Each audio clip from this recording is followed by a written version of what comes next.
Buenos días, ingeniero.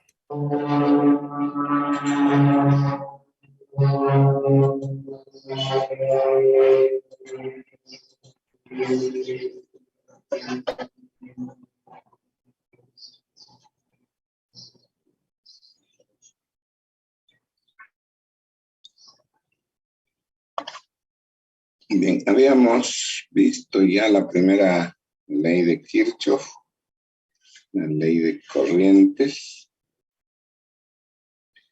Entonces, hoy nos ocuparemos de la ley de voltajes.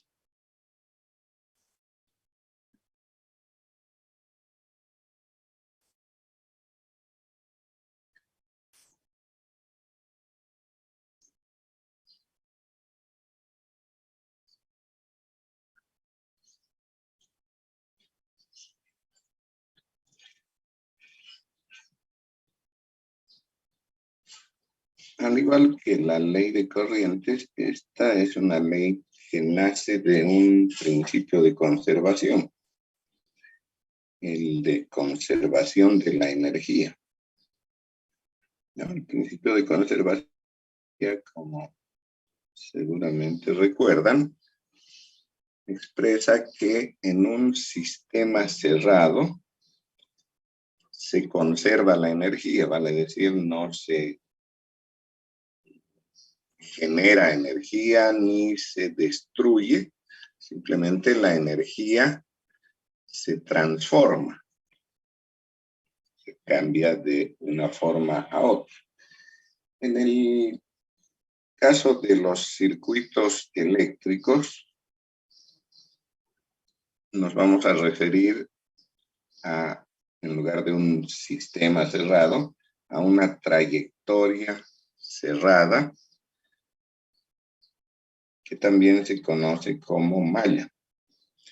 Entonces, una trayectoria es un camino que nos lleva desde un punto, desde un nodo, hasta el mismo nodo, sin pasar dos veces por un mismo nodo.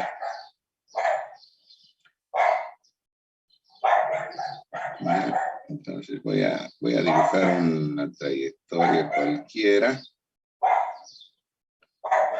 Los elementos pueden ser resistencias, pueden ser fuentes de voltaje, de corriente, pueden ser otros dispositivos. La ley es amplia en ese sentido, no habla de componentes en sí.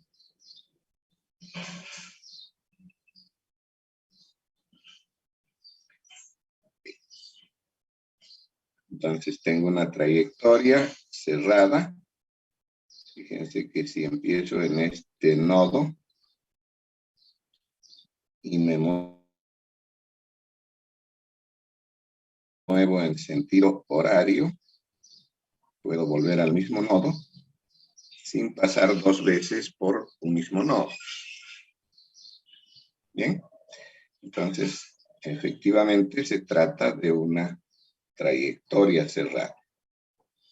Ahora, lo que dice la ley de Kirchhoff es que en una trayectoria cerrada la suma de voltajes es cero, refiriéndose al voltaje como elemento a sumar. Pero recordemos que voltaje es trabajo o energía por unidad de carga. Entonces, al sumar voltajes, estamos sumando energía, ¿cierto? Y por lo tanto, esta debe conservarse. Entonces, si asignamos a cada elemento de la trayectoria un voltaje, por ejemplo, a este primer elemento, a este círculo, voy a decir que está sometido a un voltaje V sub 1 con esa polaridad. El segundo elemento, V sub 2, la polaridad es así. En este cuadrado, V sub 3, Y por último, B sub 4. Bien.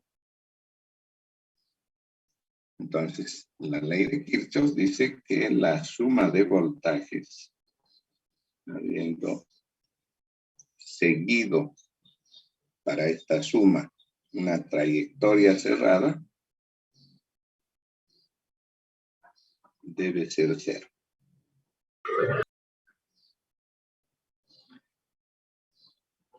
Ahora, ¿cómo vamos a hacer la suma de voltajes en la trayectoria esta en particular?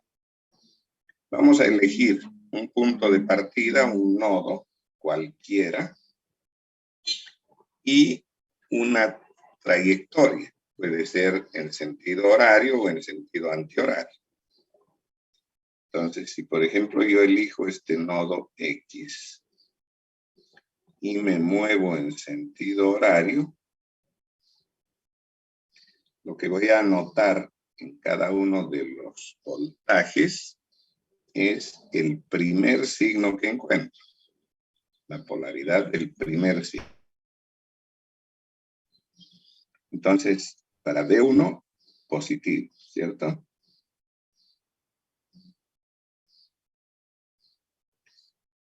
Enseguida está B2 y el primer signo que encuentro es negativo. Luego B3 también negativo. ¿Sí? ¿Estamos bien? B1 positivo. B2 negativo. Negativo también B3. Y finalmente positivo B4.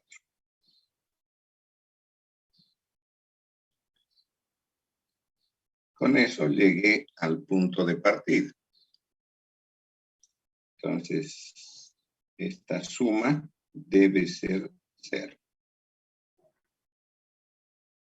Noten que no hay ninguna diferencia si cambio de punto de partida e inclusive si cambio el sentido en el que me desplazo.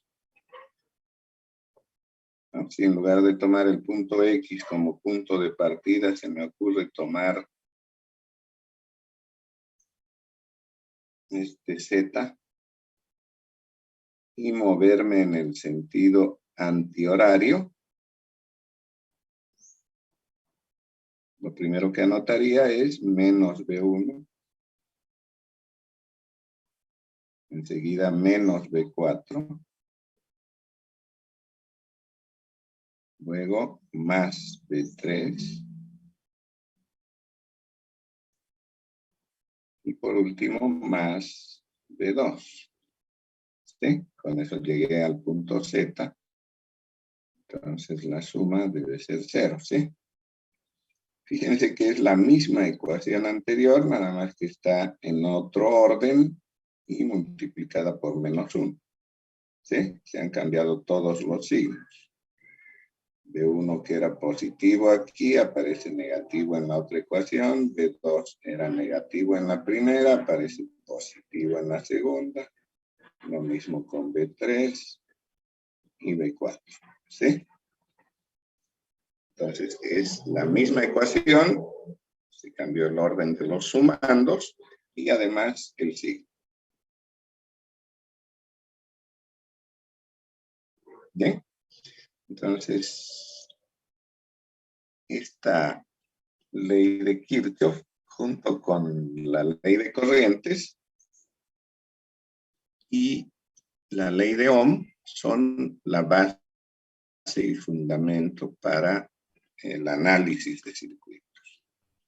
Entonces, a esto nada más tenemos que añadirle algunas técnicas para la aplicación de esas leyes que nos permitan el análisis de un circuito.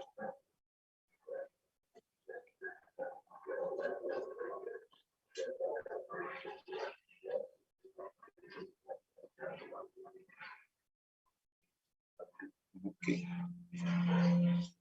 Ahora, una consecuencia de estas leyes y de la ley de Ohm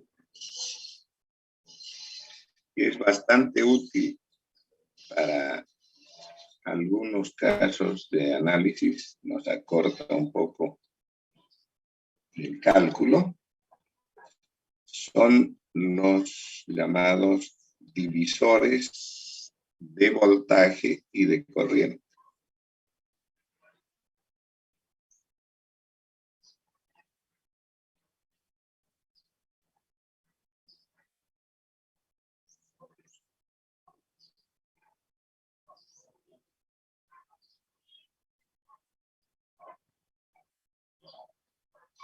Pongamos divisor de voltaje primero. No vamos tan lejos. Ok. ¿A qué se refiere este tema de divisor de voltaje? Resulta que si tenemos dos resistencias en serie,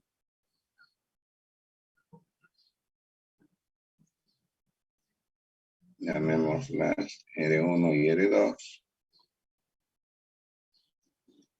y estas están sometidas a un voltaje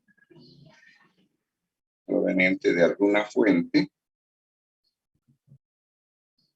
Voy a representar así.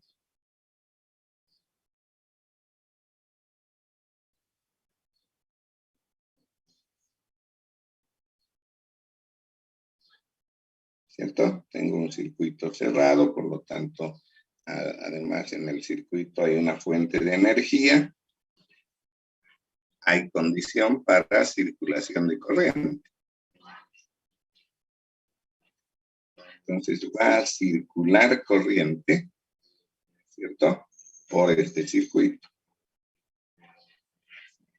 Como la trayectoria es única, no hay otra vía para la corriente, esta debe circular en la misma magnitud, en la misma intensidad, tanto por R1, R2, como por la fuente BS, ¿sí? Hay una sola trayectoria y por lo tanto la corriente es única. Lo que significa, en términos ya de la ley de Ohm, que en cada una de estas resistencias se va a producir una caída de tensión, es decir, se va a producir un voltaje. Cada voltaje se obtiene del producto de la resistencia y la intensidad de corriente. Eso es lo que dice la ley de Ohm. Entonces, si tenemos para el circuito una corriente I que es única, en cada una de las resistencias se va a producir un voltaje, una diferencia de potencial de sub 1, de sub 2. ¿Cierto? Aquí de lo que se trata es de determinar en qué proporción voy a distribuir esos voltajes, es decir, cuánto de BS va a ser B1 y cuánto de BS va a ser B2. Porque fíjense que la ley de voltajes de Kirchhoff me dice que la suma de los tres voltajes debe ser 0, ¿no? Si parto, por ejemplo, de este nodo y me muevo en el sentido horario, la ley de Kirchhoff de voltajes dice que B1 más B2 menos BS es igual a 0, ¿cierto? O puedo escribir esto mismo como B1 más B2 igual a BS.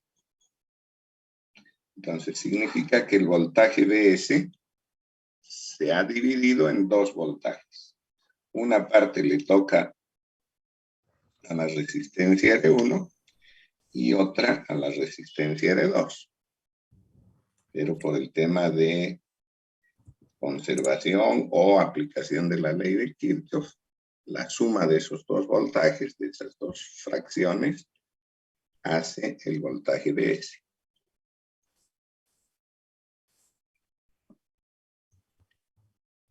¿Estamos bien?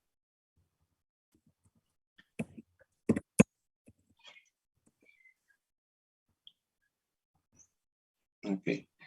Entonces, ahora, por otro lado, yo sé que las dos resistencias, al estar en serie, pueden ser sustituidas por su resistencia equivalente, ¿sí? Entonces tengo una resistencia equivalente que es, como están en serie, ahí está con rojo, están en serie, entonces es R1 más R2, ¿sí?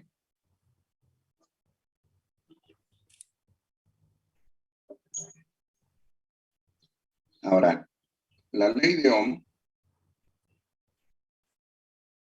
dice que el voltaje y la corriente son proporcionales. Entonces, la corriente debería ser voltaje Vs dividido entre resistencia, que en este caso es la equivalente. ¿Sí? Si reemplazo R1 y R2 por una sola resistencia, que es la equivalente, entonces tengo que esa resistencia equivalente está sometida al voltaje Vs. Y por lo tanto, la corriente I es Vs sobre R equivalente. O sea, Vs sobre R1 más R2. Bien. Ahora que ya conozco la corriente, esto es ley de Ohm, ¿no? Aquí voy a aplicar nuevamente la ley de Ohm, pero esta vez a cada una de las resistencias para obtener V1 y V2. Entonces, V1 debería ser R1 por I.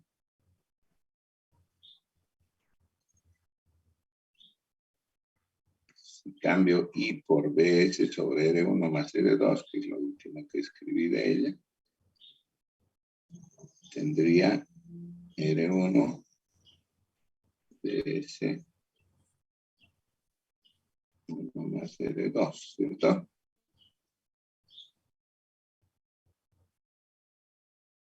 Esa expresión la puedo poner de otra forma.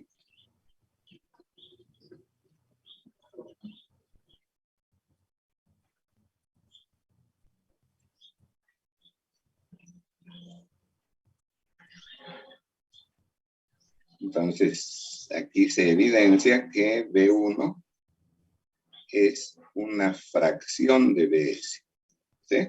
Porque R1 y R2 son positivas, resistencia no puede existir negativa. Por lo tanto, esta fracción R1 sobre R1 más R2 es menor que 1, ¿sí? El denominador es más grande que el numerador. Por lo tanto, la fracción es menor que 1. Entonces, B1 es una parte, una fracción, un pedazo de Bs.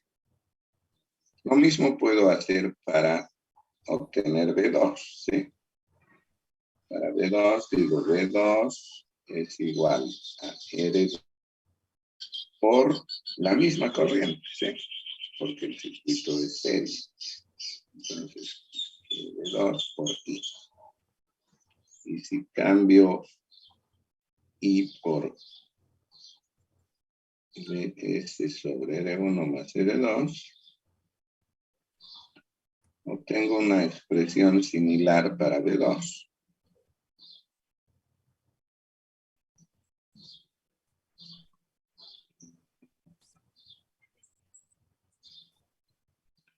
¿Cierto?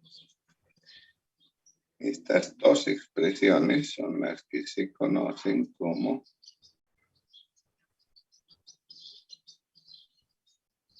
divisores de voltaje, ¿no? Porque nos permiten determinar la fracción, la parte de BS que le toca a cada resistencia. Y de esto podemos ver que esas fracciones, esas partes que le toca a cada una de ellas, es directamente proporcional al valor de la resistencia, es decir, que el voltaje en cada resistencia va a ser mayor cuanto mayor sea la resistencia, ¿sí? Porque en el caso de B1, tengo en el numerador R1 y lo propio en B2. Entonces, si R1 es más grande que R2, la fracción que le toca a B1, esta de acá, va a ser más grande que la otra, ¿sí? Tienen el mismo denominador, pero el numerador es quien determina cuál de las dos es más grande. Hagamos un ejemplo para aclarar el panorama.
Entonces, solamente quiero calcular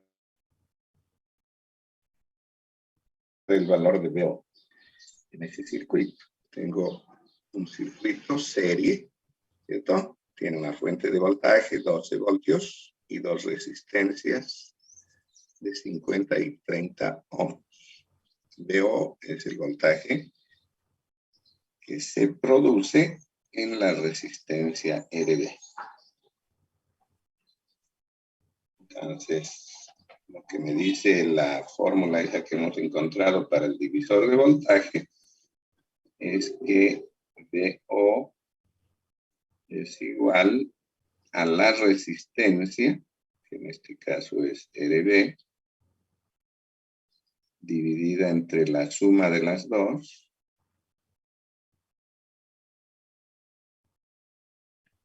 por el voltaje de la fuente. Bien, entonces en números, esto es 30 más 50 por 2. ¿Cierto? ¿Cuánto será eso?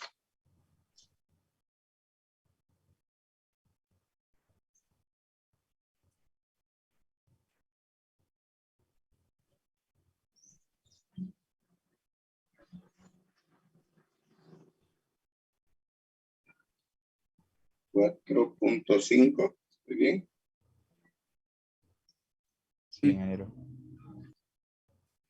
4.5 voltios, ¿sí?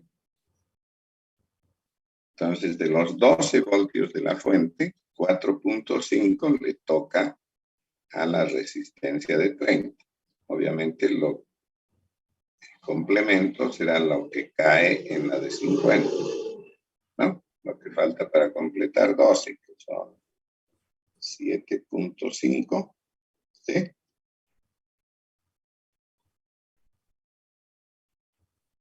O podríamos calcularlo también.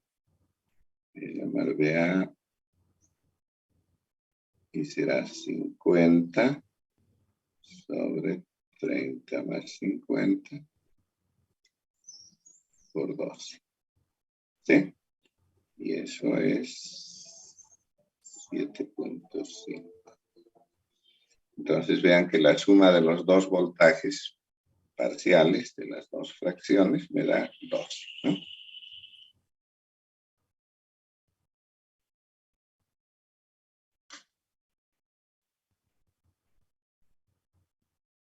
Bien.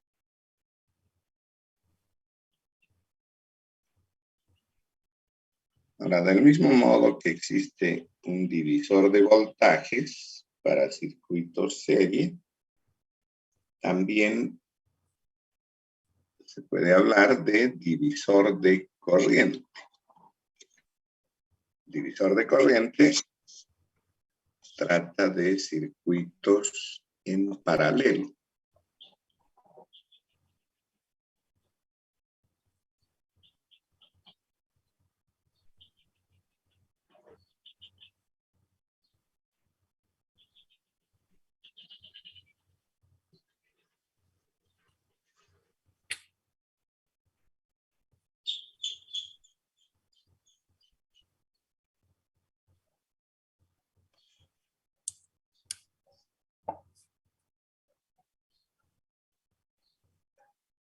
Entonces, ahora de lo que se trata es de determinar cómo se distribuye la corriente en dos resistencias conectadas en paralelo. Voy a asumir la existencia de dos resistencias conectadas en paralelo.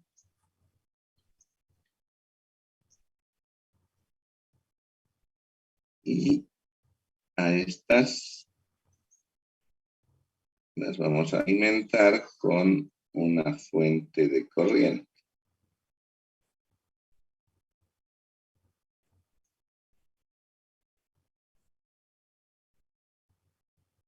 Entonces son resistencias R1 y R2. En un arreglo en paralelo, decíamos que lo que se tiene en común es el voltaje, ¿sí? Entonces estas dos resistencias van a estar sometidas a un mismo voltaje, que voy a llamar simplemente B.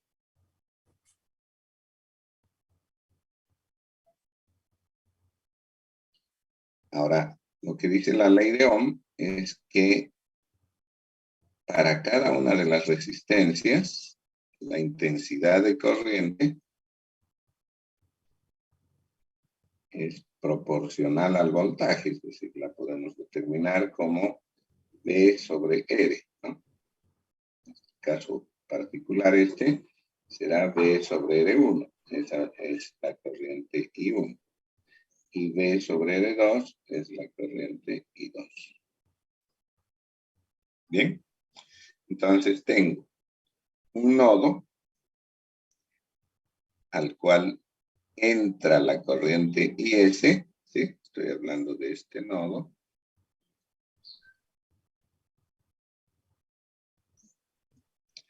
Entra la corriente IS y salen dos corrientes, I1 e I2, ¿sí? Lo que dice la ley de Kirchhoff de corrientes es que en el nodo la suma de corrientes es 0, ¿sí? Entonces, en ese nodo, aplicando la ley de Kirchhoff de corrientes, como entra IS y salen I1 y 2, tienen distintos signos, ¿sí? Voy a poner positivo a las que salen, en este caso I1 e I2, y por lo tanto será negativa la que entra. ¿Cierto? Habíamos dicho que no importa el signo que le pongamos a la corriente entrante, la saliente va a tener signo opuesto. Y que la suma de las corrientes debe ser cero. ¿Sí? Entonces, aquí podemos deducir que la corriente S se ha dividido en dos partes. Una parte para la resistencia R1 y otra para R2. Pero que la suma de esas dos corrientes parciales es la corriente IS. Ahora, de lo que se trata es de determinar cuánto le toca a cada uno. Puedo ver fácilmente aplicando la ley de Ohm que I1 es V sobre R1 y que I2 es V sobre R2. ¿Sí? Ahora, ¿cuánto es V? Para determinar V, puedo reemplazar las dos resistencias por su equivalente. La resistencia equivalente es el paralelo de R1 con R2. Eso es R1 por R2 sobre R1 más R2. ¿Cierto? Bueno, estamos a punto de que esto se corte, así que mejor cortamos y nos volvemos a conectar.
Bien, entonces estábamos en que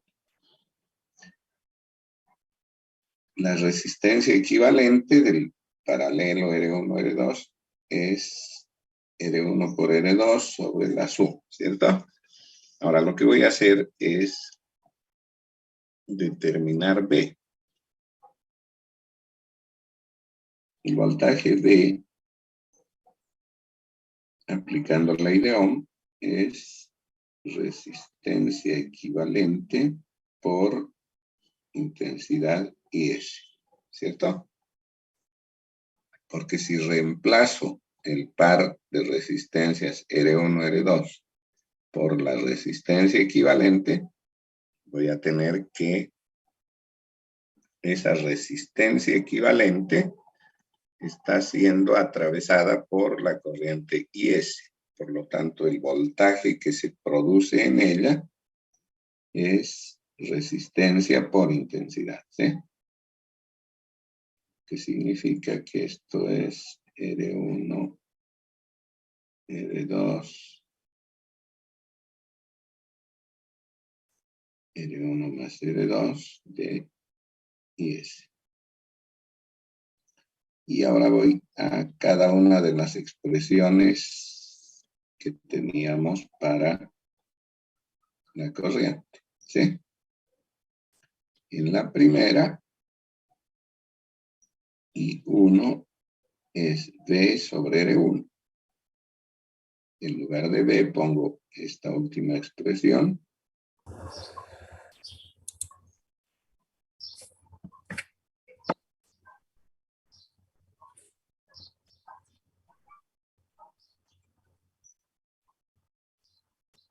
¿Cierto? Entonces aquí haciendo producto de extremos y medios veo que se anulan R1 con R1 y me queda la expresión R2, R1 más R2 de IS, ¿cierto? Del mismo modo puedo obtener para I2 y esta va a ser R1 sobre R1 más R2 de 10. ¿De acuerdo? Entonces, a diferencia de lo que habíamos observado en el divisor de voltaje, en el divisor de voltaje veíamos que el voltaje parcial es proporcional a la resistencia, es más grande cuanto mayor sea la resistencia. Aquí es lo contrario. La corriente, fíjense en I1, la corriente I1 es proporcional a la otra resistencia. ¿Sí? Entonces, cuanto mayor sea R2 respecto a R1, significa que R1 es menor, ¿sí? Entonces, mayor va a ser la resistencia. O perdón, mayor va a ser la corriente, ¿no? Esto lo podemos ver de esta manera. En el nodo, ese que pinté acá, llega la corriente IS. Voy a dibujar solamente el nodo. Voy a hacerlo así.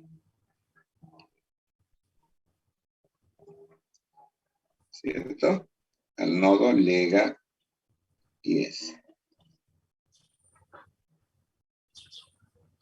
Este de acá es el nodo.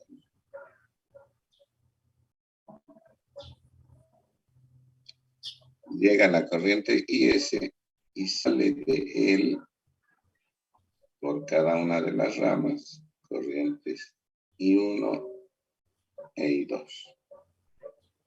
¿Sí? Ahora, ¿cómo se distribuye? De la forma en que hemos anotado. Pero resulta que la corriente I1 es mayor cuanto menor sea R1. Entonces significa que la corriente va a buscar siempre el camino más fácil. Entendiendo como el camino más fácil aquel que tiene menor resistencia. Entonces, mayor parte de la corriente va a irse por la corriente, por la resistencia menor. Y lo contrario, ¿no? La menor cantidad de corriente se irá por la resistencia mayor. Y eso está expresado en nuestras dos relaciones de división, ¿sí?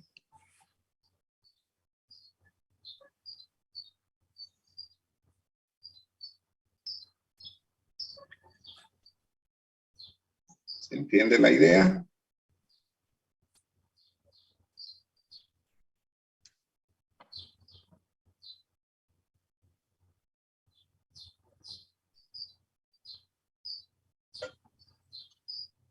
Veamos un ejemplo.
Bien. Entonces tenemos un circuito como el anterior, paralelo de dos resistencias R1 y R2, y una fuente de corriente IS de 360 miliamperes. Lo que queremos es determinar las corrientes que pasa por cada una de las resistencias, ¿sí?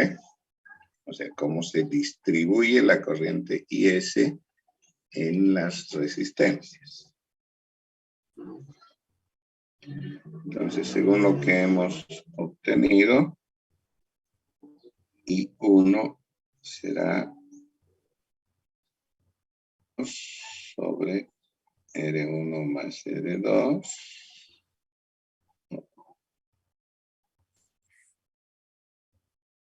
El lápiz está allá. Por IS, ¿cierto?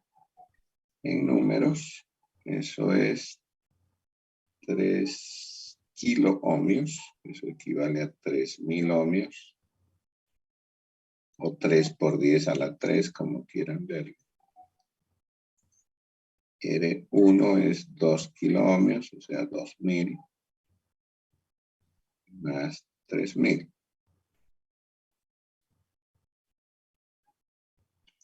Por IS, que es 360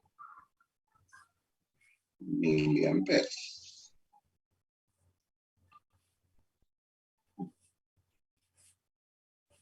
Entonces, esto me da ¿cuánto?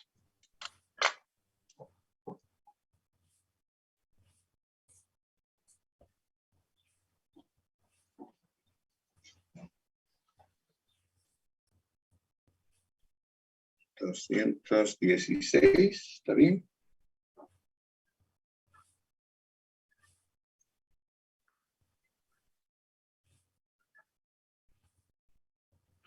¿Y cuánto es I2? R1 sobre R1 más R2 y S.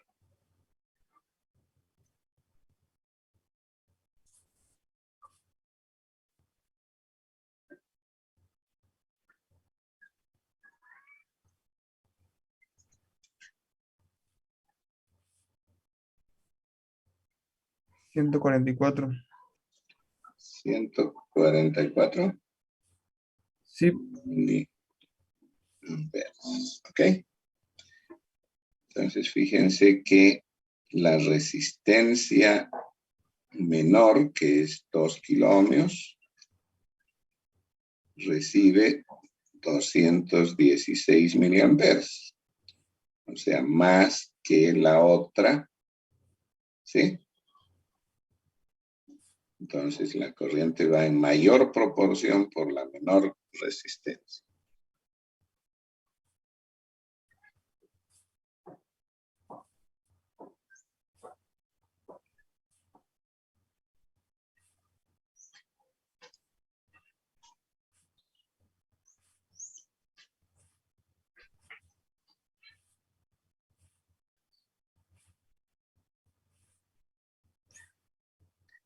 Ok.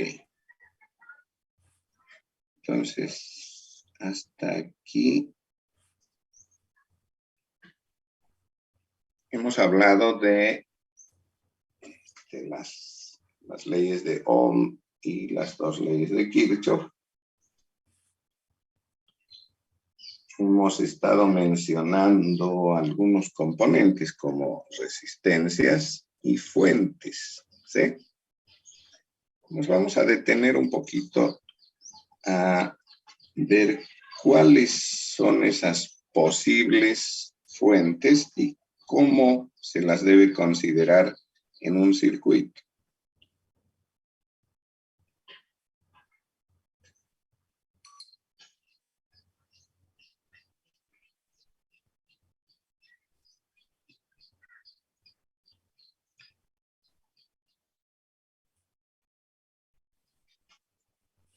En algunos textos se las menciona como fuentes de poder. ¿Ya? En todo caso, bueno, hemos dicho que lo que pretendemos a través de este análisis es hacerlo de manera simple, es decir, usando simplemente un cálculo a mano, digamos, en papel y lápiz, con calculadora. Y para ello hemos tenido que adoptar modelos matemáticos lineales. Esos modelos matemáticos obedecen a representaciones lineales de los componentes, ¿sí? Lo que se acerca un poco, digamos, a un comportamiento ideal. Entonces, en cada componente estamos aceptando que su participación en el circuito obedece a un modelo ideal. Entonces, de esa manera, cuando hablamos de fuentes, también tenemos que referirnos a elementos ideales, ¿sí? Digamos que una fuente de energía es aquella que nos puede proporcionar energía eléctrica, ¿sí? A un circuito. Esa energía se puede traducir en voltaje o diferencia de potencial, ¿cierto? O en intensidad de corriente. Entonces, las fuentes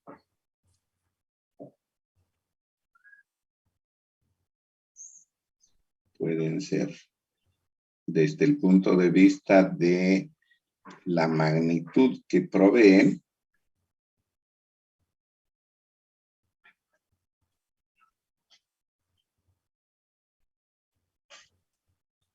de voltaje o de corriente, ¿cierto? Las de voltaje suelen representarse para efectos de circuitería y hacer de esta forma, marcándose internamente las polaridades, también se utiliza este símbolo. Después vamos a ver cuándo es más usual uno u otro. Tanto que para las fuentes de corriente se usa este símbolo.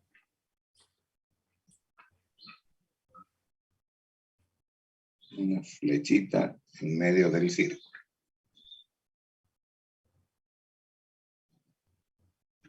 Bien, entonces esa es la representación de las fuentes de voltaje o de las fuentes de corriente. En sí, digamos que estas fuentes son el resultado de conversión de energía. Por ejemplo, una fuente de voltaje, decíamos, es una pila, esas que podemos comprar en el mercado, de 1.5 voltios, ¿sí? AA, AAA. ¿Qué hace ese elemento? Convierte una reacción química en diferencia de potencial, ¿sí? En energía eléctrica. Así como podemos comprar fuentes de voltaje, debemos mencionar que las fuentes de corriente son más elementos del tipo ideal. O sea, no hay, digamos, una fuente que yo pueda ir a comprar del mismo modo que lo hago con una batería, ¿sí? Véndame una batería de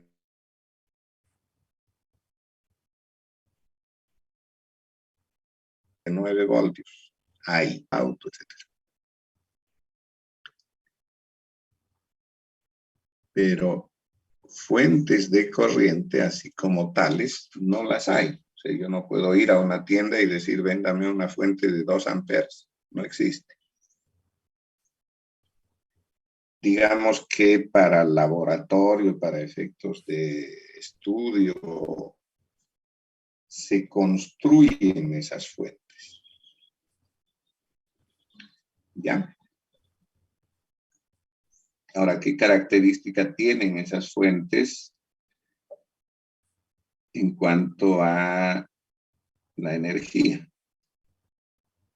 Digamos que una fuente de voltaje es aquella que nos va a entregar entre sus terminales un determinado voltaje. En cierto rango, independiente de la corriente que le exijamos. ¿Ya?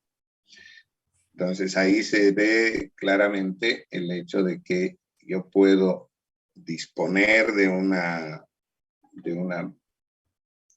arreglo que me dé 12 voltios, por ejemplo, comprándome una batería de esas de 9 voltios y 2 de 1.5, ¿sí? 1.5 más 1.5 hacen 3, más los 9 hacen 12 voltios. Pongo las 3 baterías en serie, me da 12 voltios, ¿cierto? Y digo, es lo mismo que la batería del auto. Entonces, con esos 12 voltios así obtenidos, intentaré encender el auto. Imposible, ¿cierto? ¿Por qué? Porque aunque tengo los 12 voltios, estos no alcanzan la cantidad de corriente que exige el arranque en un auto. Son corrientes del orden de los amperes. Y un arreglito así de baterías no llega a lo mucho, digamos, a 100 miliamperes. Eso es una décima parte de ampere. Y si se sostiene eso en el tiempo, va a decaer totalmente muy rápido, ¿no? Ya sabemos que una batería se descarga cuanto más le exijamos. Entonces, hay el tema de no solamente la potencia que puede entregar, sino cuánto el mecanismo de conversión de energía puede sostener esa potencia. Bien, por eso es que dividimos entre reales e ideales. Entonces, una fuente de voltaje ideal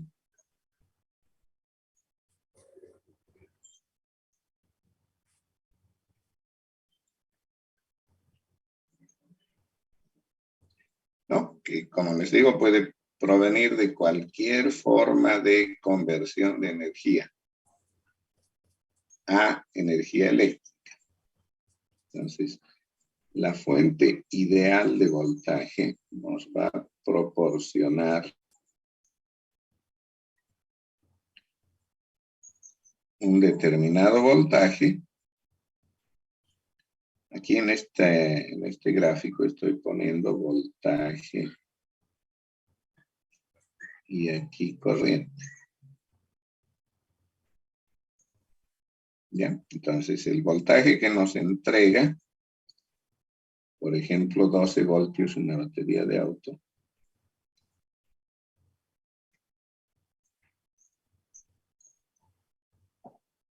es invariable en el tiempo y en el uso de este, es decir, en cuánta corriente yo le exijo.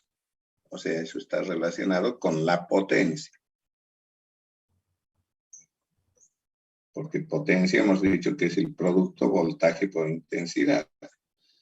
Entonces, ideal es aquella que ante cualquier cantidad de corriente que se le exija, sigue entregando el mismo voltaje.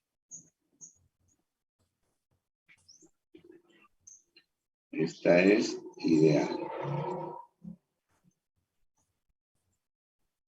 Lo cual en la realidad no existe. Pero la vamos a considerar así para efectos del estudio de los circuitos. ¿Qué es lo que ocurre con una fuente real de voltaje? El voltaje que entrega versus la corriente, efectivamente,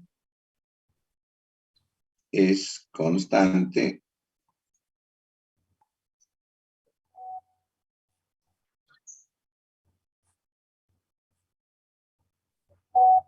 pero en un cierto rango, porque a partir del extremo de potencia que puede entregar, empieza a decaer el voltaje, ¿sí?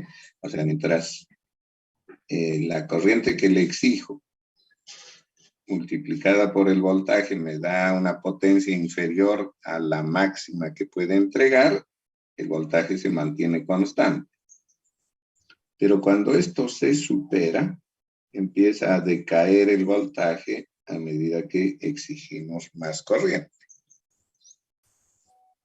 Bien, entonces una fuente real tiene ese comportamiento.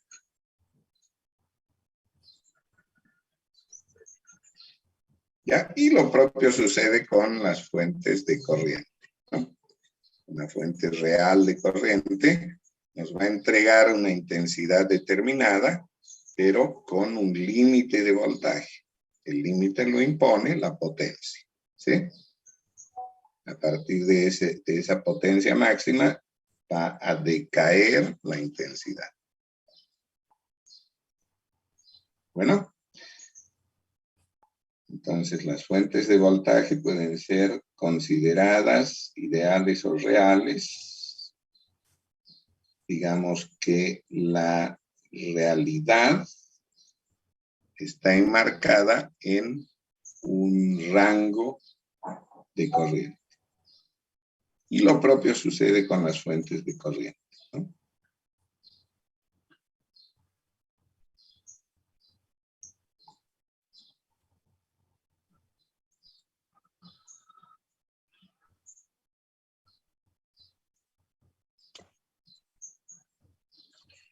Fuente de corriente ideal será aquella que nos entregue una corriente independiente del voltaje que le exijamos.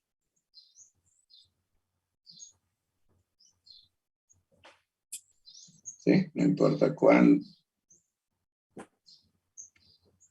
es el voltaje entre sus extremos, nos va a seguir entregando la misma intensidad de corriente. Eso en la realidad no existe porque no se puede obtener potencia infinita, ¿no? Eso ya lo sabemos de física. Entonces, en la realidad hay un límite de potencia para cada elemento. En el caso de las fuentes de corriente, cuando se llega al límite y se intenta superarlo, empieza a decaer la intensidad de corriente, ¿no?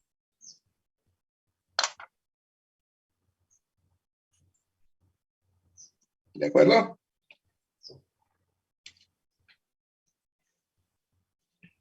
Entonces, esta es ideal.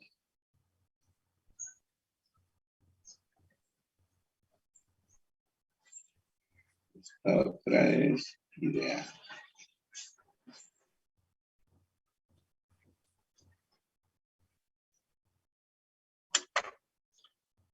¿Bien?